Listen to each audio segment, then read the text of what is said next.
தேவாலா அரசு மேல்நிலை வகுப்பறை கட்டிடத்தின் மேற்கூரை காற்றில் பறந்ததால் அதிர்ச்சி ஏற்பட்டிருக்கிறது. கடந்த 2018 தான் மேற்கூரை சீரமைக்கப்பட்ட நிலையில் தரமில்லாததால் காற்றில் பறந்ததாக குற்றச்சாட்டு எழுந்திருக்கிறது. முழு விவரங்களோடு இணைகிறார் நமது செய்தியாளர் சுரேஷ்.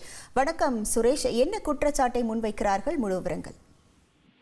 வணக்கம். நீலகிரி மாவட்டம் கூடலூர் இடத்துல பந்தலூர் சுற்றுவட்டார பகுதியில் நேற்று இரவு முதல் பலத்த காற்றுடன் கனமழை பெய்தது. அதில் தேவாலா அரசு மேல்நிலை பள்ளி வகுப்பறை கட்டிடத்தின் மேல்கூரை காற்றில் பறந்தது. மேடு பாங்கான பகுதியில் அமைந்துள்ள வகுப்பறை கட்டிடத்தின் மேற்கூரை மழையில் ஒழுகியதால் கடந்த 2018 ஆண்டு அரசு பொதுப்பணித்துறை சார்பில் கட்டிடத்தின் சிமெண்ட் மேல் கூரையில் தகர ஷீட்டுகளால் மேற்கூரை அமைக்கப்பட்டது. போதிய தரமின்றி அமைக்கப்பட்ட மேற்கூரை இன்று அதிகாலை தேசிய காற்றில் அடியோடு பெயர்ந்து சுமார் 200 மீட்டர் தொலைவிற்கு பறந்து சென்றுள்ளது. அதில் அருகில் இருந்து வசிக்கின்ற ஜெமிலாத்தின் என்பவர் வீட்டின் கூரை மீது விழுந்ததில் கூரை பாதிக்கப்பட்டது.